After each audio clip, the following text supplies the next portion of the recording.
Watching Kyle's unboxing videos again? Yeah, he always finds the coolest... No way! A robot dog? Gotta ask where he got it. Or use your Samsung Galaxy S24 Ultra. Just draw a circle around the dog on your screen, and it shows you where to buy it right in the app. Whoa, I just learned a new trick. And that for once, I beat Kyle to the next big thing. Circle it, find it with the new Galaxy S24 Ultra and circle the search with Google. Get yours now at Samsung.com. Internet connection required. Results may vary based on visuals.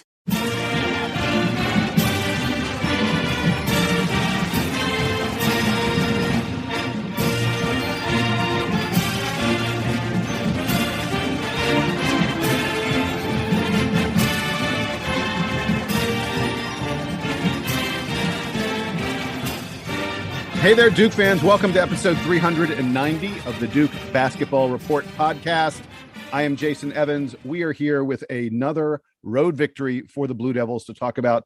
In addition to that, we're going to look ahead to a really, really important matchup this week with Wake Forest.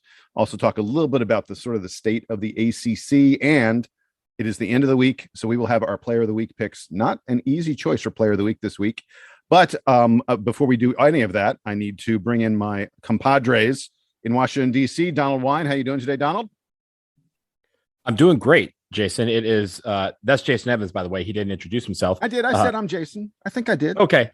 Just want to make sure that people knew who you were. But it is Super Bowl Sunday here in America, and I'm very excited about the menu that I have prepared or I'm about to prepare after I finish recording. Please share. Yeah, so I'm going to be doing meatball sliders with pork and turkey meatballs. Also going to take some of those meatballs and turn them into peri-peri meatballs, peri-peri sauce from Nando's down the street. That is an experiment of mine, so we're going to try that out. And then we are going to do chicken and waffle sliders. So a slider menu for me. Oh, chicken and waffles is the best. Yeah, you can't go wrong. Donald, I like your spread today. It's really good. Thank you. We'll see how good it is. You're making me hungry, man. That other voice you just heard is Sam Klein, and Sam is in Boston, which is where the Blue Devils were yesterday. Sam, you enjoyed that game? The game was extremely fun. I was one of many Duke fans in attendance at Conte Forum last night. Not a ton of Boston College fans there. I don't know, and I'm sure we'll get to this shortly. I don't know what it sounded like on television, but the stadium was predominantly Duke fans yesterday. And the game was predominantly Duke production. So that's good, too. Sam, there was a lot of people who were texting me or messaging me yesterday saying that they were going to the game and they said that they were going to try it and find you. Did you run into any friends of the podcast while you were at the Conte Forum? I didn't. I saw one friend from business school who also was a Duke undergrad. And so I said hi to him. But otherwise, no, I ran into nobody. It's tough when you're wearing a mask. Like even people who know what I look like, I was wearing a hat and a mask. So unless you really know my eyes, and if they're particularly captivating to you, you're really not going to know that it's me walking by. Sam, are you not a smizer? You have not learned how to smize in the last 2 years? I have pretty small eyes. So I think I have a hard time emoting with my eyes. They just don't take up very much of my face. So once I have the mask on, I can't. The rest of my face, I think, is very expressive. What are we talking about? There are a lot of topics that we sometimes wander into that I thought sometimes we discuss. I never thought how emotive Sam's eyes are would be one of the topics. I do have. I have small eyes, but I have big and expressive eyebrows, so that actually might help with the smizing. So I don't know how that affects my people's ability to recognize me in public, but no. I didn't talk to anyone yesterday. My girlfriend and I went to the game. We had an excellent time. We nailed the parking situation at Chestnut Hill, which was somewhat not complicated, but it's very crowded there, even for a game that is not well attended. So, all right. So let's get to the game. Enough of the preamble of Sam's gorgeous eyebrows. And we start. Yeah, the Blue Devils win this game 72-61. Not really indicative of what the game was like. That final score, 11 points, was about as close as it was in the second half. Duke had around a 20-point lead for pretty much the entire second half of this contest.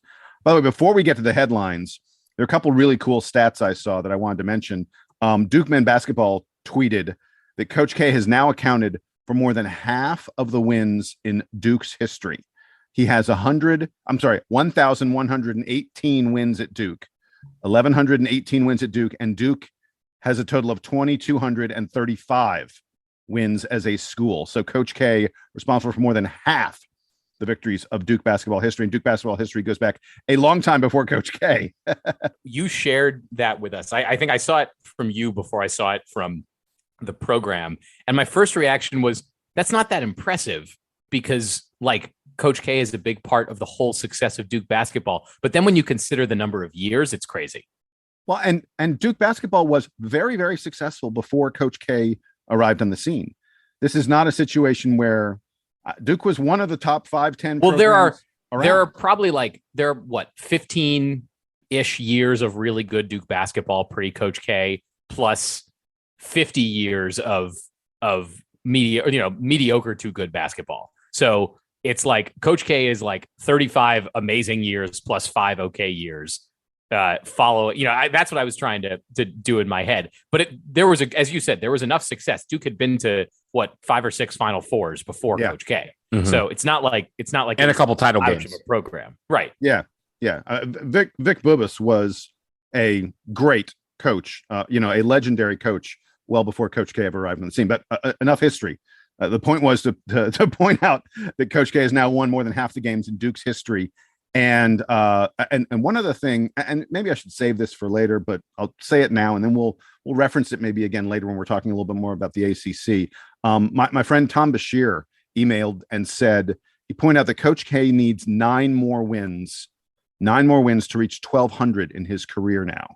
And, this could be kind of close. I mean, I hope that he busts through that. But Duke has 6 regular season games left. And 9 seems pretty likely, but we need to take care of business. I would love for us to get Coach K past the 1,200 mark, because that's truly stunning. No one had won 1,000 before he came along, and he's now pushing 1,200 in his final season. But sorry, we have gone far astray. I was trying to get us to talk about the 72-61 victory. Sam, I will start with you because you were in the house, you were in the arena. Give me your headline from Duke's win over Boston College. Trevor Keels is back, baby. That's my headline from yesterday. I am very excited about how much Trevor Keels has progressed since he came back from his injury, and I want to reflect that. I love it. Donald, what is your headline? I borrowed a reference from Space Jam because for some reason that was on the brain after this game last night, and it is Duke seals Boston College attempt to fly. Ah, okay. I believe I can fly. I like it. I like it. Or fly like an eagle by Seal. I like that too. My headline, Road Warriors win again, because Duke just keeps on winning on the road. It is really impressive, the road win streak that they're on at the moment. And I wanted to remark, we got a nice headline from one of our listeners, Jared Strauss, who we've mentioned before. Jared continuing to come through with some good headlines. He had Boston Tea Party, tired Duke triumphs over tenacious Eagles. Jared, that is some quality headline work there, my friend. Thank you very much. What I liked about it, and which doesn't come through when you read it out loud, is that he even bothered to say it was Boston T, just the letter, not the whole word T, which is in reference to the Boston mass transit system. So an extra I didn't take the T to get to the game last night, but an extra step for Jared. I appreciated that. Insider pro tip from Sam there. He put the T in alliteration. Perfect. That's it. Okay. All right. Let's talk about the game now. The good. We start with the good stuff. And again, Sam was in the house, so he gets the home court advantage of beginning. Sam, what's your first thing you want to mention as we talk about the good? Well, I said Trevor Keels was great yesterday. I'm between. I'll give you the preview ahead of time. I'm going to take him as my player of the week because he's looked so much stronger both on offense and on defense. I thought yesterday, I'm not sure if him coming off the bench is the optimal strategy for Duke at this point. Maybe he's going to rotate back into the starting lineup, but wherever he is a force for the Blue Devils, and he was the perfect matchup yesterday for a BC team that we said in the preview was going to be overmatched physically. I thought the Keels was maybe the most emblematic of that overmatching. There basically at every position on the court, Duke has a bigger guy than BC does, but I appreciated the way Trevor Keels was able to use his body and sort of create offense for himself, driving, shooting. He made one or two 3-pointers yesterday. The shooting for Duke was good, not amazing, and Keels was a part of that. So that's where I wanted to start, and maybe we'll do some of the players before we get to the atmosphere. Yeah, that sounds good. And I agree. Trevor Keels was outstanding on the day. He had a plus 20 in his plus minus, which is a really big number. Look, anytime relative to the 11-point victory. Exactly. Right. Your team wins by 11. He put up a plus 20, was the best of anybody on the team. The guy that I thought had the really great game, not that Trevor Keels wasn't outstanding. And this is a guy who's been, I bagged on him last game. He was in my bad last game. And he's been struggling a lot lately. I thought Paolo Banchero had such a better game in terms of shot selection. I didn't send it to you guys, but there were a bunch of folks, a bunch of friends of mine on email who had said, hey, let's talk about what are the keys to the game. You have about a 20-person email group that talks about Duke basketball. And people were like, yeah, what's the key to the game? And I said, I have 5 keys to this game: shot selection, shot selection, shot selection, shot selection, and last but not least, shot selection. And I thought Paolo Banchero showed for the first time in a while smart shot selection. He embraced taking it to the hole in a way he hasn't lately. And he had a couple really nice assists, by the way, as well. But Paolo ends with 14 rebounds, 16 points, 3 assists, just 1 turnover. And he seemed to be in control all game long. For the first time in a while, it felt like he wasn't forcing things. Like from the very start, he was getting the ball on the outside and driving it to the inside. And that is what we need from Paolo Banchero. I got more on this, but you guys are raising your hands. I think he was most of the way there, Jason. I agree that he was much better yesterday than he had been in the last few games. I think there is still like 1.5 or 2 more gears to Paulo's game that he hasn't shown yet. And I wonder if yesterday part of the spark was the fact that Jason Tatum showed up, because we have talked about how, Paulo's upside is to be a player like Jason Tatum, a guy who should be able to be a threat from the outside, but also is able to work it inside as well, is really athletic, is really dynamic, is able to pass to the right spots on the floor. I think that's exactly the kind of player that Paolo should be emulating his game after. And Jason Tatum walked into the arena yesterday about 5 or 6 minutes into the contest. And I wonder if that didn't perk Paolo up a bit. I mean, that probably perked the whole team up a bit. But when it comes to Paolo, it's funny. This week, especially, I've been chatting a lot about Paolo with a lot of my friends. And a lot of people have been like, is the hype for him real? All this stuff about him being the best player in college basketball, one of the top players in the NBA draft. They didn't see it this week. And for me, I feel like when it comes to the player that's supposed to be the star of the team, we as Duke fans over scrutinize those players because we want them to be great. Right. It's not where we're ragging on them because we don't like them. It's because we want them to be the best player that they can be. And I think this week, when it comes to things like shot selection for Paolo Banchero, we were over scrutinizing, because when you think about it and you look back over the week, I know we may talk about him a little bit more in Player of the Week. When you look back over the week, he still had a really great week when it comes to the stats that he put up. It's just for us, we want him to, as Sam said, get to that final level, like get that final gear in place so that when he steps on the court, the other team is like, oh crap, Paolo Banchero is on top of this game. We are going to have a seriously long night because we cannot stop him. That's the level that we know he's capable of, and we just want to get him there. Yeah, Donald, you're exactly right. We're holding him to a high standard because he came in with all that hype. Like Duke has obviously had a lot of guys in recent years come in with a ton of hype. Zion Williamson, RJ Barrett, Marvin Bagley, Jason Tatum. And I think Paolo Banchero has come in with as much, if not more hype than any of them. Not necessarily because like the talent is so much greater, but that we've heard about the work ethic and the commitment and all that kind of stuff. So yeah, I'm holding Paolo to a very high standard here. And I think that he is starting to get to that place where he reaches his potential as a college player. And then obviously, it's a longer journey when he gets to the NBA this summer. So I want to be clear, Sam, even though I was praising Paolo, I agree with you that he has levels he can reach that are even higher than this. That's what a special talent he is. I'm just pleased he played against BC at least, close to the way we expect him to play. Absolutely. Because he'd gone through, I don't know, a week, maybe even 2 weeks where his play was not where we wanted to be. But, I want to be clear about something. Dude's having an incredible season. And you guys are right. We hold the team's star to a higher level. We could probably pick Paolo Banchero as the player of the week every single week, and you could justify it very, very easily. I want to give you all the stats really quick. He's averaging 17 points per game, 8.7 rebounds per game, leads the team in both those categories. He is third on the team in assists. He is second on the team in block shots. This is a guy who's doing it all, in all kinds of different ways. And he's Jason, having a great year. And we're not fair to him. He's leading, or he's the third leading guy in assists on his team, despite how much I rag on him about, and you were talking about, one, poor shot selection, and two, not necessarily like knowing how to find his teammates. Like, even despite that, he's still getting a good number of assists, right? Yeah, I think that he can do so much better. I think there are times yesterday, there were a handful of possessions where he insisted on taking the shot where he could have passed it out again. And I'm being critical of that because I know he's capable of it. Yeah. So let me really quick finish up on this. I started on Paolo, but I kind of was segueing into shot selection.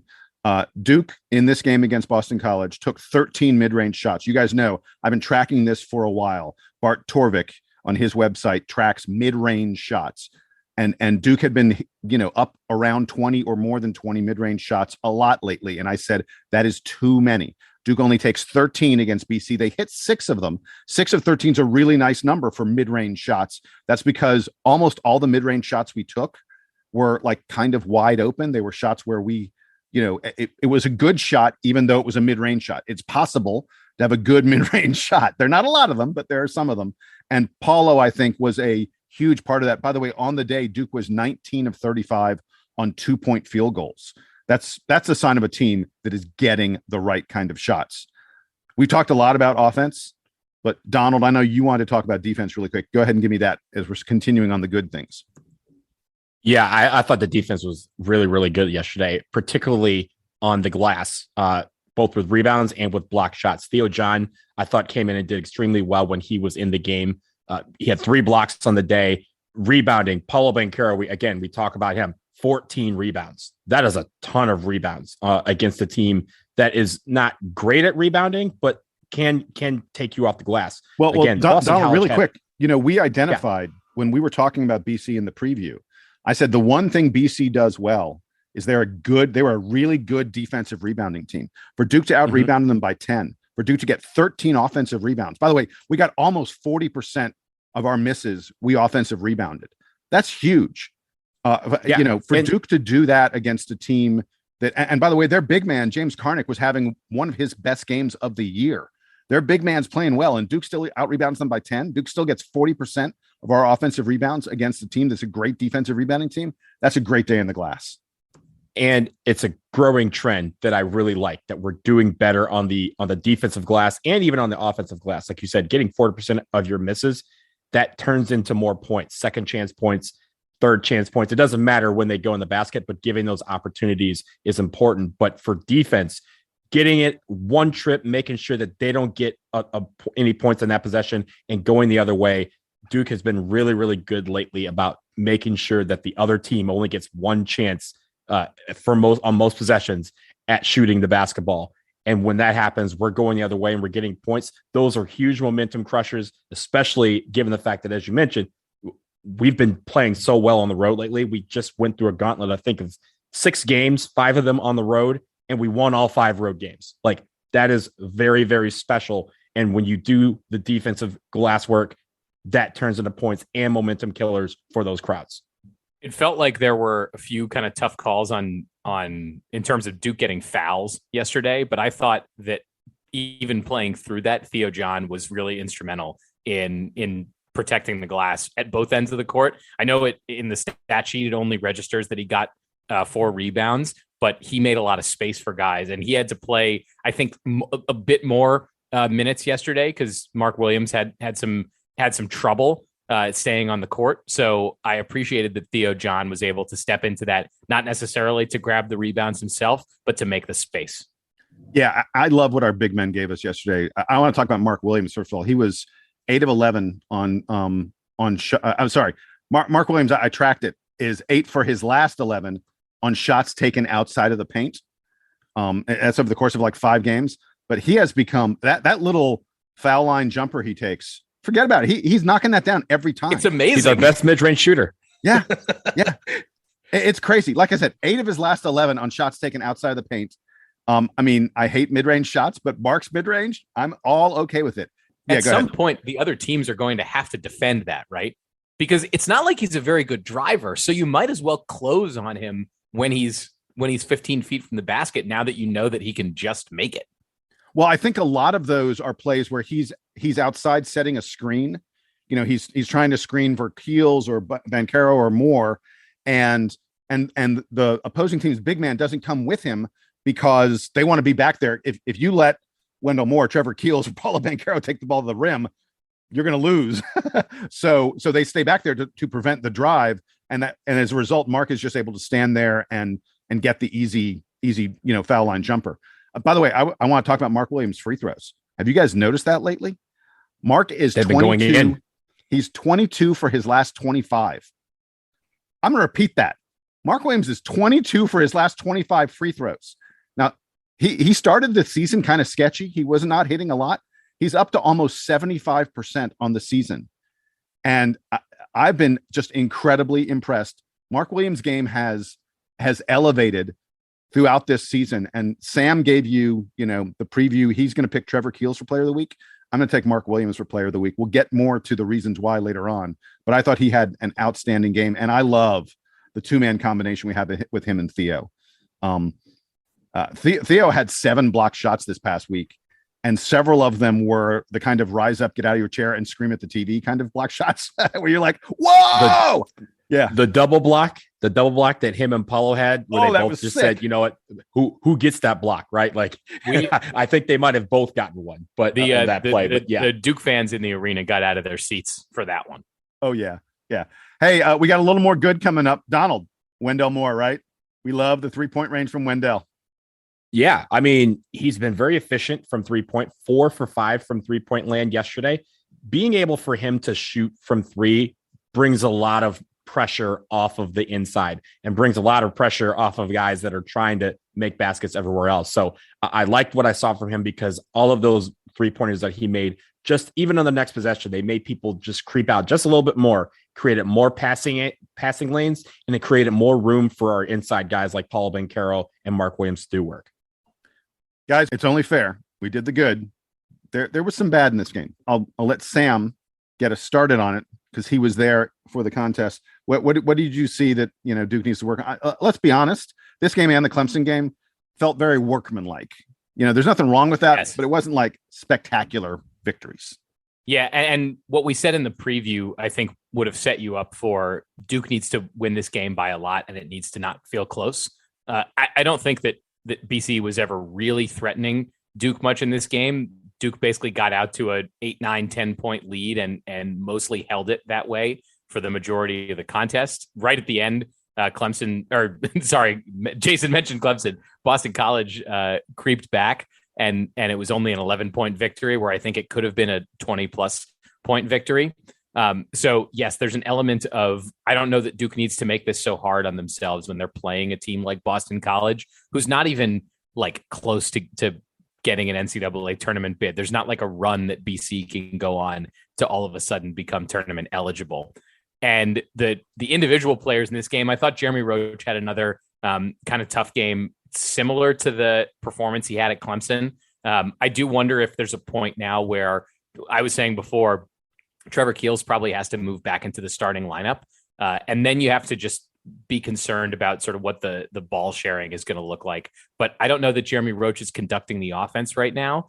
And on defense, he's been pretty good. I think he's a good pest on defense, and he makes other guys uncomfortable, particularly really far from the basket, which is extremely valuable. But he's not kind of bringing the same offensive firepower. He gets himself lost on the drive a lot. There were a couple shots he got blocked yesterday, and isn't really scanning the floor. I think one of the challenges for the whole team, this is not a Jeremy Roach problem, this is everyone, is that the team is not good at driving and looking around at what else is available. There are Duke players waiting on the wing for, to take open threes. Every guy is doing this. Paolo is doing this. Wendell Moore is doing this. Jeremy Roach is doing this. Trevor Keels does this a lot, where they get fixated on, I'm getting to the basket. Paolo Banchero does this all the time, where he's just decided, I've got my man one-on-one.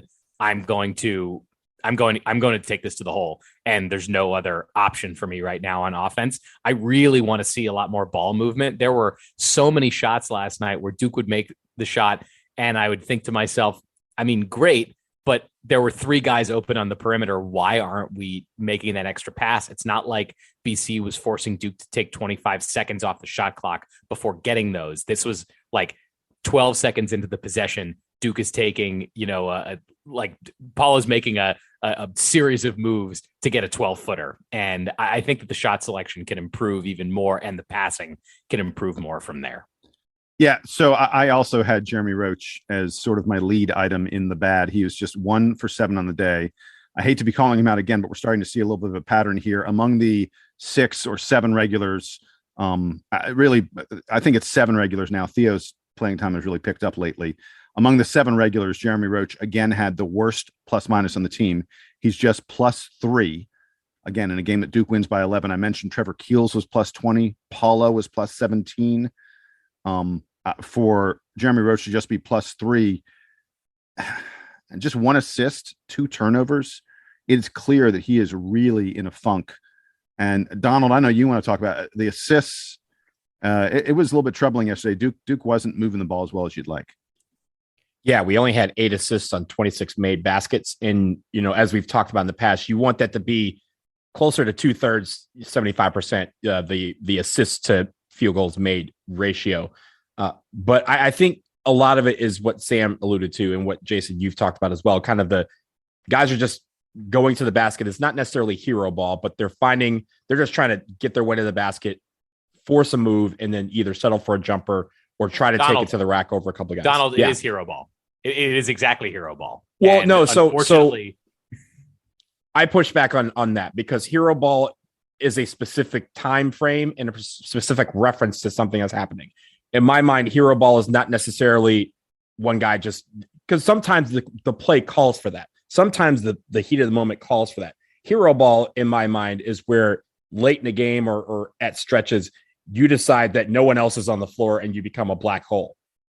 I don't think we're at that point, but I do think the ball movement is something that is concerning, because I think in previous games a couple of weeks ago, we were moving the ball quite a bit. But I do think when it comes to what we're doing right now, it's not necessarily where I'm saying, hey, one guy gets the ball and all of a sudden, no one else sees the ball for 15 minutes. That is hero ball in my mind. Hero ball has a connotation that I think is not what applies to what we're doing right now. Yeah, Duke can't have hero ball because we've got like 4 or 5 different guys who want to put their head down and go to the basket and not really share the ball as much as maybe they should. So there's no chance for hero ball because everybody's trying to be the hero. It's a little bit frustrating. Team still has room to grow. It seems crazy that a team that's won 5 straight ACC road games and is blowing other teams out pretty regularly, that we're like, oh, look at all these things they can improve on. Again, I think this is the over scrutinizing that we do, right? But this is also kind of what makes it intriguing about how this team is still blowing out teams on the road, making what appears to be very easy work of teams on the road, and they still haven't quite put it all together. That's what gives us excitement that they could do that.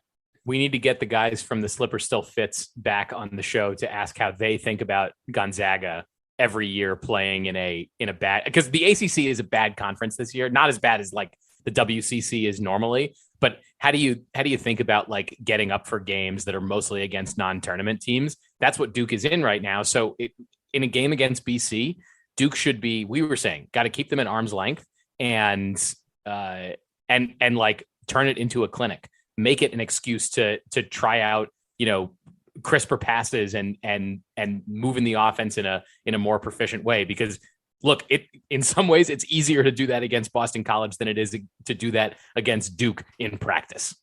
Yeah, that's probably true. Hey, the last thing I wanted to note really quickly before we're done with this game, I really feel like the annual shortening of Coach K's rotation has really hit us in full force here. It is pretty clear to me now that Duke has only 7 players who are going to play in the second half of competitive games. That we see Bates Jones and Joey Baker get a few minutes each in the first half, usually around like the 10-minute mark to take us through like the under 8 timeout. But for the most part in the second half, we're only seeing Bates and Baker if there's like foul trouble or there's something unusual that forces them to play. It really feels like Coach K has gone to just a 7-man rotation. And look, actually 7 is, there's some years he goes to a 6-man rotation. So I think 7 is pretty appropriate. And going back to something Sam said, I think it was Sam early on, I absolutely think Trevor Keels should be starting. The only reason I can think of to not have Trevor Keels starting ahead of Jeremy Roach right now is to maintain some balance, so to speak. Like if Keels started and at around the 16-minute, 15-minute mark when Coach K starts to sub a little bit, if he brought in Theo John and Jeremy Roach and like Joey Baker at the same time, wow, suddenly you'd look up and go, wait, Duke's going to kind of struggle to find offensive options here. So maybe there's a rationale for having Keels continue to come off the bench because it gives you a little more balance, offensive balance in your rotations. That's the only reason I can think of. On that topic, you also think about keeping one guy back because then he's the freshest legs to pop in and make a huge difference. And Trevor Keels, great point. I think is because he's so big and so strong, he's actually, I think, more intimidating coming off the bench because all of a sudden you have a guy that has those fresh legs. So there's a part of me that says that, yeah, like you were saying, Jason, it's actually kind of beneficial to be able to bring Keels off the bench. Hey, and Donald, you'll love this. I think I've mentioned this before. Trevor Keels as the microwave. Trevor Keels as Vinnie Johnson. I mean, he looks kind of like he's got kind of a Vinnie Johnson kind of body as I take things back to the 1980s. Yeah, he needs to shave his head though. We gotta get the full dome, like Sam and I. You got to get the full shine. I don't think Trevor Keels is shaving his head. I don't think so either. I have bad news for you. All right, so we're going to take a break right here. When we come back, man, talk about an important game. We're going to tell you why this contest coming up with Wake Forest is super, super important for the Blue Devils and super, super important for Wake Forest. That's coming up in just a minute.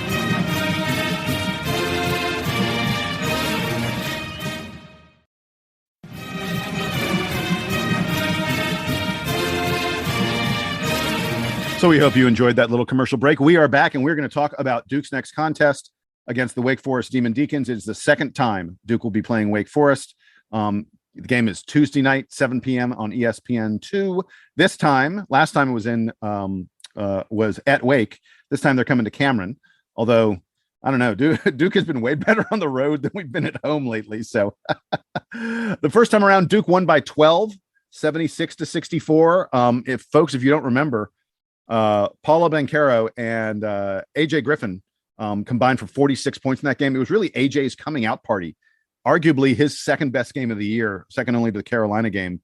But AJ was spectacular in that game. And for Wake, Alondas Williams, who is the front runner for ACC Player of the Year, he leads the conference in scoring and assists. Alondas Williams had 25 points against Duke, but he only had 4 assists and he had 7 turnovers. Wendell Moore and Trevor Keels did a really nice job marking Alondas Williams, and that's going to be a huge factor, I think, in the game. When Wake comes to Cameron this week.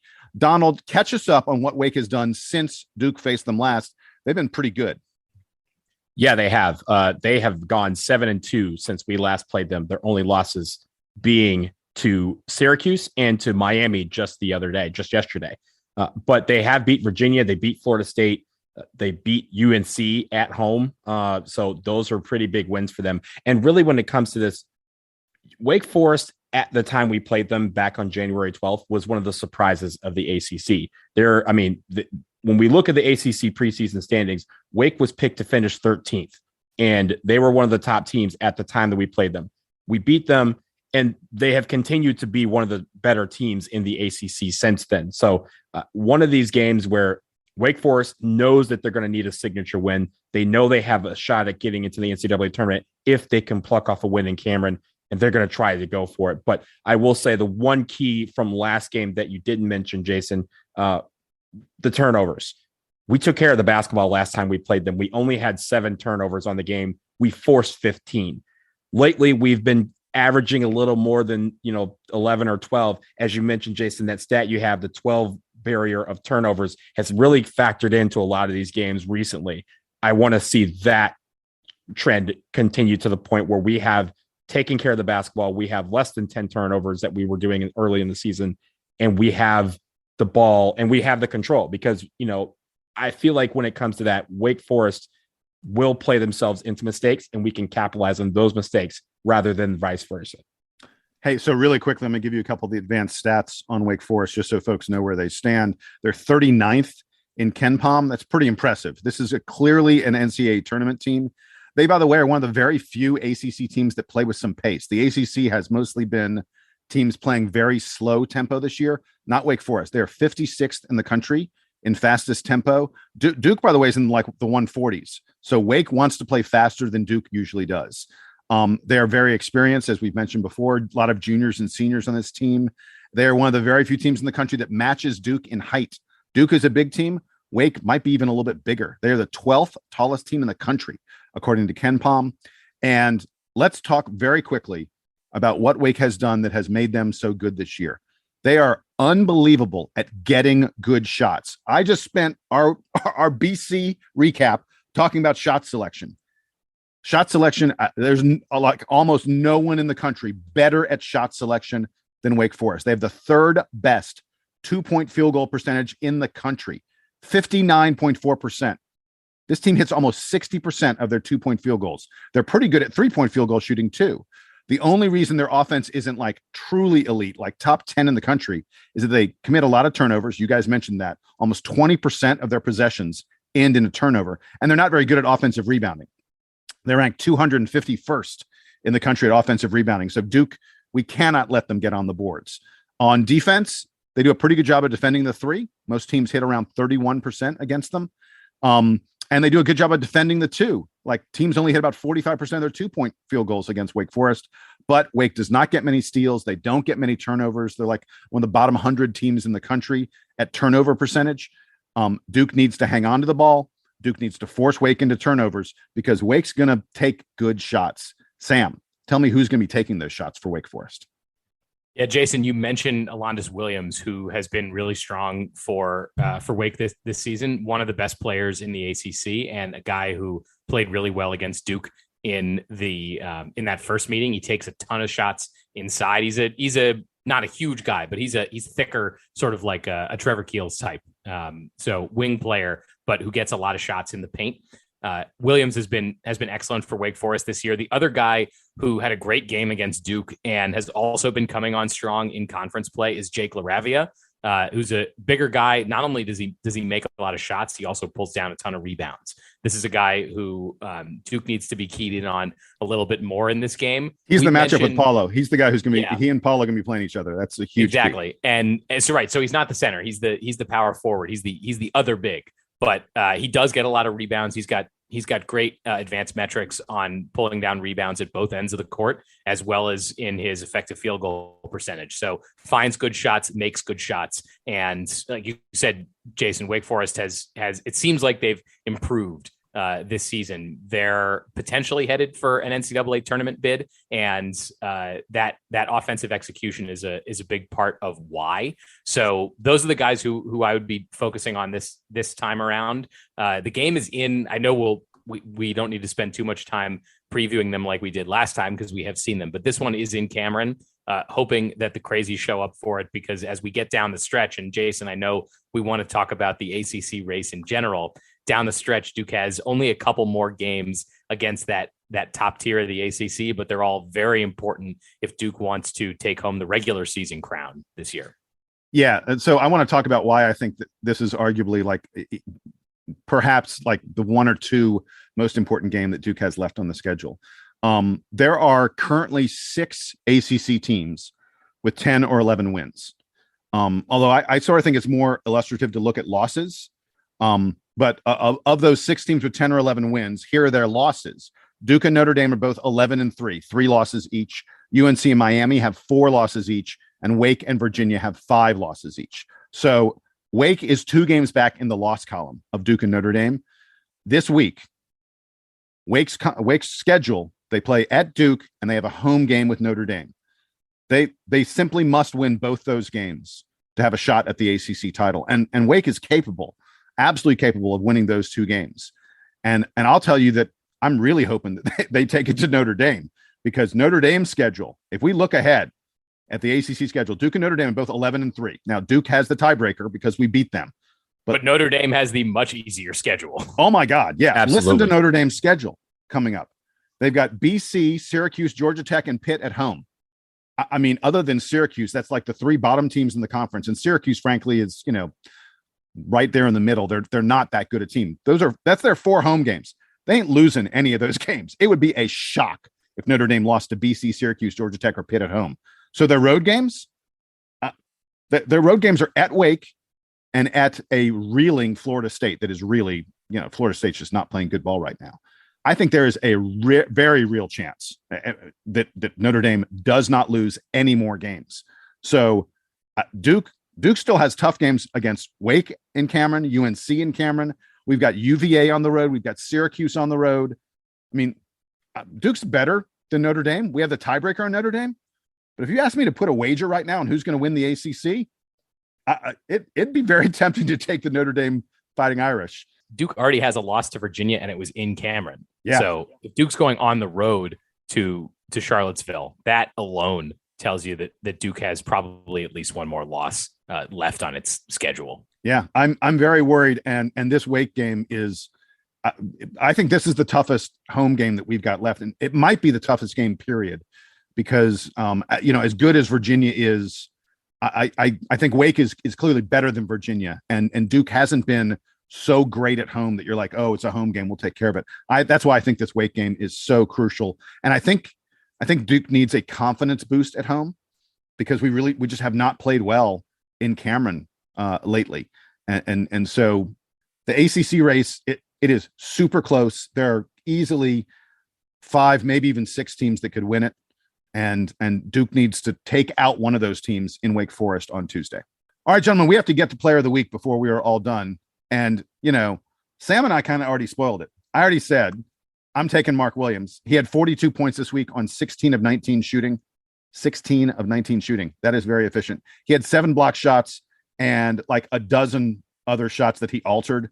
He's just such a presence out there. I mean, I think Mark Williams was outstanding in every game this week. So that's my pick. Sam, go ahead and tell us why you took Trevor Keels. And then we're going to let Donald have the one surprise pick. Right. So I told you I was taking Trevor Keels because of his resurgence yesterday. Yesterday and against Clemson, both games where he showed out both on offense and on defense. He's reinserted himself into the rotation in a key way after his injury. And so, it's more, I guess, a commentary on the effect that he has on the team. Obviously, guys like Mark Williams and Paolo Banchero, you could say, are having, bigger statistical weeks. But I'm taking Trevor Keels for the impact that he's having on the team after his injury. All right, Donald, you get to either break the tie or make it a 3-way tie. What's it going to be? Well, I'm going to break the tie, and I'm going to start with this. There is one player on this team that is 4th in the country, according to KenPom, in offensive rating, which measures a player's offensive efficiency. This player also shoots 71.6% from the floor. And as Jason mentioned, went 16 for 19 this week, 8 for 8 against Clemson, did all of this, 42 points, 13 rebounds, and 7 blocks, while not playing more than 21 minutes of the game. I'm going with my man, Mark Williams. I was just going to note that there's something of an irony here where Mark Williams isn't seeing the floor as much. I think because sometimes he gets himself into weird foul situations, and that might actually be and Theo John's playing great, and Theo John is playing well. Yeah. But I think there might actually be a blessing here in disguise for Mark Williams, where if he's getting fewer minutes but being more productive in those minutes, we'll take them. And Duke is very lucky to have Theo John to fill in there. So if Mark Williams and Theo John are like nearly splitting the time at center, that's okay. Jason, before we leave, couple things. One, I wanted to comment on how great the Duke fan presence was. I mentioned this at the top, but how good the Duke fan presence was at BC yesterday. The stadium was not full, which I was surprised by.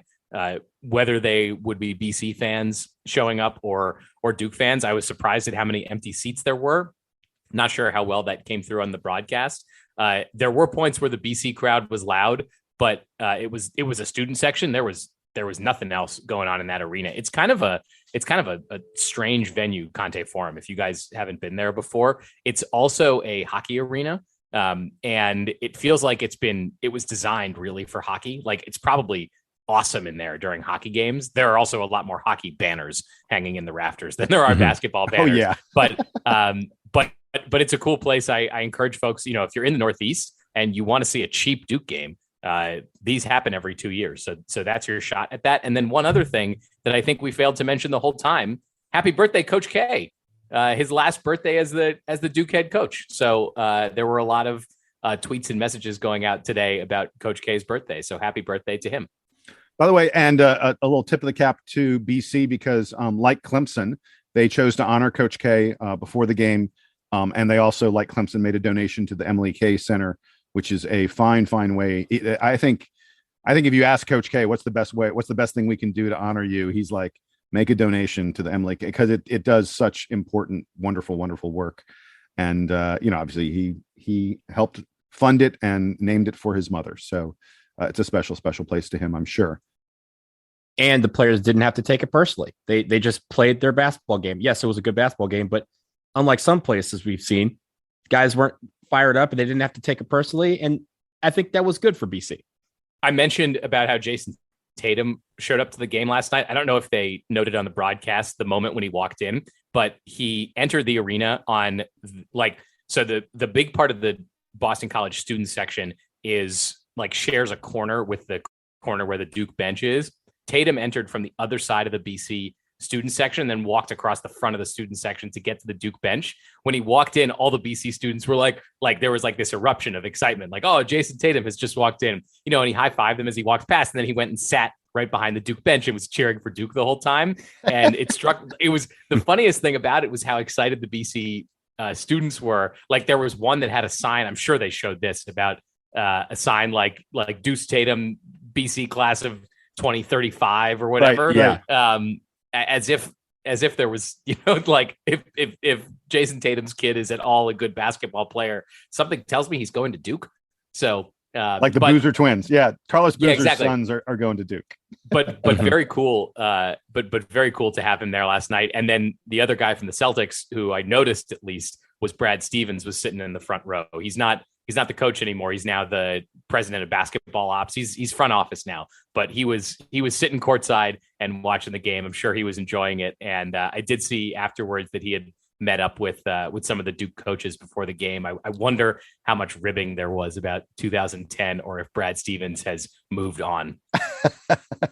It was a while ago. I think Brad Stevens was there to look at Wendell Moore and Mark Williams, who are guys who could be on the board. Maybe even Trevor Keels, probably not, but maybe, and having a look at guys who he may be picking as Celtics, down the road this summer. Anyway, that's going to do it for us here on episode 390 of the Duke Basketball Report podcast. That was Donald. That was Sam. I am Jason. We are always thankful to all of you for listening to us and being a part of this podcast. We encourage you, like we do every week, send us email. dbrpodcast@gmail.com. We especially love send us your headlines. What's the headline from the game? We read one at the beginning of this broadcast. We will do it all the time when we get them from you guys. It is a ton of fun. Thanks for listening. Thanks for all of you for making this possible. We just love it. And with that, the Duke band will play us out and take us home.